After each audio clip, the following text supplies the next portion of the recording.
Прослушки нет. Значит, можем начинать.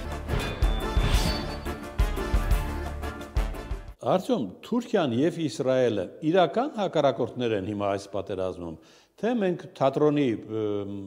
ներկայացուցիչ մասնակից ենք դարձել։ Էրդողանի ներքին դեսարանի համար այս անփակորբոր հայտարարությունները Իսրայել եւ այլն, միշտ էլ Էրդողանն ասել է, որ Երուսաղեմը եղել է Օսմանյան կայսրության մարգարիտներից մեկը, քաղաքներից մեկը եւ կգա այն օրը, երբ թուրքական դրոշը կծածանվի Երուսաղեմում, այսպես միշտ էլ Էրդողանը նման հայտարարություններով հանդես եկել է եւ սրանով է նաեւ պայմանավորված, որ վերջին տարիներին Էրդողանը սկսել է շատ ավելի ֆինանսավորել արևելյան Երուսաղեմում գտնվող տարբեր արաբական հասարակական կազմակերպություններ, երբ որ Երուսաղեմ ես գնում եւ հանկարծ տեսնում ես թուրքական դրոշը Երուսաղեմում կախված։ Համասի հետ ուղիղ կապ կա։ Այո, իհարկե կա։ Իհարկե կա, Համասի կարծեմ հենց սկզբից Էրդողանի կառավարությունն էր Համասի նախքան պատերազմը ընդունել, եթե չեմ սխալվում։ Հիմա Իսրայելում այսպես հակաթուրքական, ինչպես ասեմ, հակաթուրքական շարժում է սկսվել, նույնիսկ Թուրքիայից բերված լոլիկները չեն ուզում գնել եւ երկու օր առաջ մեծ տեսաշարով անդրադարձան իսրայելյան հերոստատեսությունները, թե ով է այս մարդը, որ հանդգնել է Թուրքիայից, ասենք, լոլիկներ բերել պատերազմի ժամանակ, երբ որ Թուրքիայի վարչապետը, ասենք, նախագահը նման հայտարարություններ։ Այդ ոչ թե կառավարություն, այլ ներքին կազմակերպվածության շնորհիվ, հա։ Այո, կառավարական, ասենք, կոնկրետ կառավարական որևէ նախադասություն Թուրքիայի դեմ, հա, դեսպանին հետ կանչեցին խորհրդակցությունների համար, դեսպաններն են իրարից հետ կանչել, բայց այսքանով ամեն ինչ կարծես չի վերջանում, հասկանում եք, Իսրայելն ու Թուրքիան կարող են տասնյակ տարիներ դեսպաններ չունենալ, բայց տնտեսական հարաբերությունները զարգանալ։ Հիշեք նավի Մարմարայի հայտնի դեպքերը, դրանից հետո կարգոյոս բայով, այսինքն տրանսպորտային ճանապարհային ծառայություններ մատուցող Իսրայելի կազմակերպությունների մեծ մասը Իսրայելի Բեն-Գուրիոնի անվան օդանավակայանում թուրքական կազմակերպություններ են։ Ասենք ամբողջ շորը, այդ զգեստներ եւ այլն, ամբողջը Թուրքիայից է բերվում, ներկրվում է Թուրքիայից, ասիկան ամբողջ խանութների այսպես կտորերենը շորերը ներկրվում է ամենակարևոր պրոդուկտը այս փուլում, ադրբեջանական նավթը թուրքական տարածքով։ Այո, ամենակարևորը դա է, չնայած որ Իրանը դիմում է, ասենք, ես հիմա ձեզ մի հատ շատ կարևոր ինֆորմացիա կասեմ հենց հիմա, չնայած որ Իրանը դիմում է Թուրքիային անընդհատ, որ դադարեցրեք այս ձեր խողովակաշահերով նավթի արտահանումը Ադրբեջանից Իսրայել, չնայած Թուրքիան երբևէ նման բան չի անելու, որտեղ մեծ գումարներ եկամուտներ է ստանում այս նավթամուղի սպասարկումից, սա առաջինը, երկրորդն էլ այսօր Գլոբս իսրայելյան հայտնի Գլոբս երևի գիտեք միջազգային հայտնի թերթ է եւ ունի Իսրայելի իր բաժինը, այսօր Գլոբսը մի հատ անգլերեն լեզվով հոդված է հրապարակել, որում նշվում է, որ Իսրայելը նոյեմբերի 3-ին կնքել է պայմանագիր Ադրբեջանի հետ, Israel Aerospace Industries եւ եբրայերեն կոչվում է Տասիա Ավիրիտ, այս հայտնի այն հարող դրոնների, ԱԹՍ-ների, հա, արտադրողներ եւ Իսրայելի հրթիռների գլխավոր մատակարարն է Ադրբեջանին, կնքել են նոր պայմանագիր 1 միլիարդ 200 միլիոն դոլարի բարակ MX, ուրեմն հակաօդային պաշտպանության հրթիռների։ Իսկ Հայաստանը Ֆրանսիայից մի քանի բաստիոն է գնել։ Հենց դա է ես ուզում ասել, մի քանի բաստիոնով այնպես են ուրախացել, կարծես թե այդ մի քանի բաստիոնը մեզ փրկելու է։ Դե մեր ուրախանալը մի կողմ, ադրբեջանական վայնասունը այդ մասով, որ սպառազինում է։ Սա մի կողմ, մի հատ ուրիշ ինֆորմացիա ձեզ ասեմ, նույն Գլոբսը օրեր առաջ գրել էր հոկտեմբերի 6-ին, որ Ադրբեջանը մրցույթ էր հայտարարել իր հետախուզական արբանյակների թարմացնելու հետ կապված, որտեղ գիտեք, այս տարվա սկզբին էր, թե անցյալ տարի չեմ հիշում, որ իրենց արբանյակներից մեկը վաղ ժամկետ ընկել էր ծովը, եւ հիմա Ադրբեջանը երկու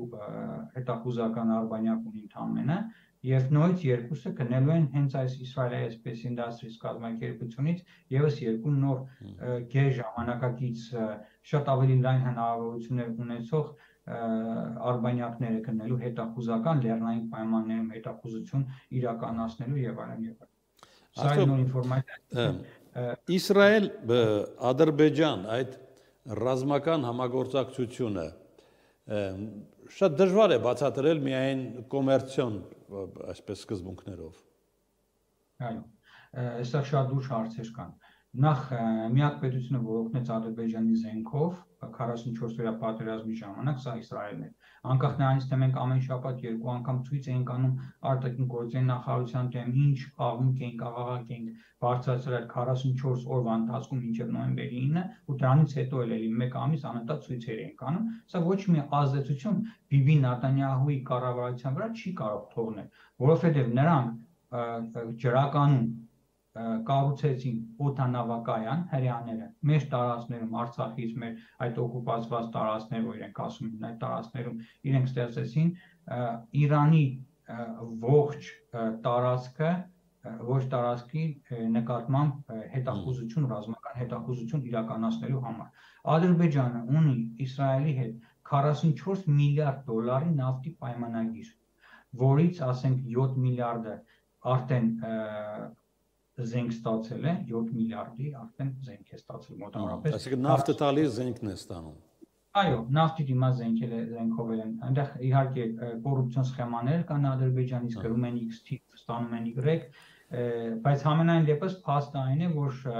44 օրյայից հետո խոսում էին մինչև նույն Jerusalem Post մի քանի այսպես հերինակավոր թերթեր գրեցին, որ 44 օրյայից հետո նորից ԱԹՍ-ներ, հրետանային համակարգեր եւ այլն տարբեր տեսակի ասենք 44 օրյայի ժամանակ լավ արդյունք ցուցաբերած զենքեր են նորից գնել եւ սրան արդեն ավելանում է եւս 1 միլիարդ հիմա ասեմ 1 միլիարդ 200 պլյուս 300 մոտ 1.5 միլիարդ 1.5 միլիարդ դոլարի լրացուցիչ պայմանագիր, այսինքն այժմ էլ հակաօդային պաշտպանության հետ կապված, այսինքն արբանյակներ եւ ցեզ ասեմ, որ Բարակ MX համակարգ ունի 3 տեսակի հրթիռ, երրորդ տեսակի ավելի արդիականացված հրթիռը մինչև 100 կիլոմետր, այսինքն տիեզերքում կարող է հրթիռ խփել,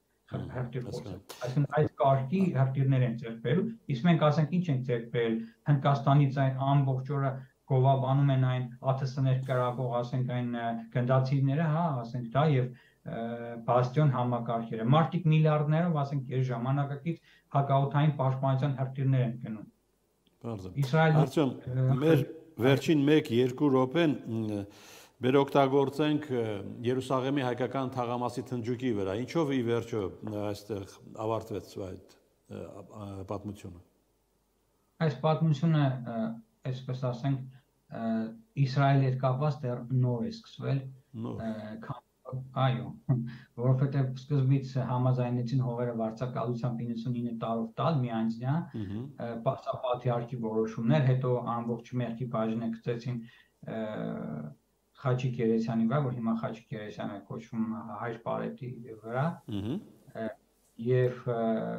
սրանից հետո մայիս ամսին հետ կանչեց Հորդանանը եւ Հորդանային թագավորությունը եւ Պարեսն ինքնավար մարզ հետ կանչեցին պատրիարքի ճանաչումը, այսինքն մայիս ամսից պատրիարքը ճանաչված է միայն Իսրայելի պետության կողմից եւ սրան հաջորդեց, այսինքն մենք անընդհատ ասում ենք, որ այս պայմանագիրը ի սկզբանե իրավունք չունեին կնքելու, որովհետեւ սա հակահայկական պայմանագիր է, հակահայկական գործարք է, որը տալիս է հնարավորություն Իսրայելին պատրիոտիզմի ենթարկել Իսրայելի հայկական համայնքը։ Սրան հաջորդեց հենց ասում էին, որ ինչ-որ լավ լուր է լինելու, այսպես ասեկոսներ են Երուսաղեմից գալիս մեզ մեր ականջին հասնում, եւ այդ լավ լուրը եկավ,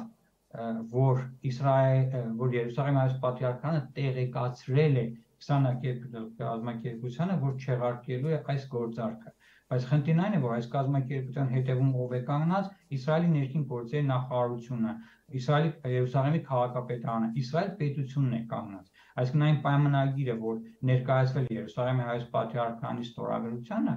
այս պայմանագիրը պատկերացրեք ինչպիսի իրավաբանների միջով ձեռքերի տակով է անցել, որքան ինչպիսի պաշտպանված թուղթ է եւ հենց որ մերոնք այս հայտարարությունով հանդես եկան այս 20 կապիտալի այդ Ռոյտման կոչեցյալը, որ Խաչիկ Երեսյանը նրան անվանում է շատ պարկեշտ ու բարի անձնավորություն, զինված շներով, զենքերով եկան հայկական թաղամաս, սկսեցին հայկական թաղամասը, այսինքն այդ կովերի պարտեզը սկսեցին արդեն պատեր քանդել, տրակտորներով աշխատանքներ, շինարաշխատանքներ կազմակերպել։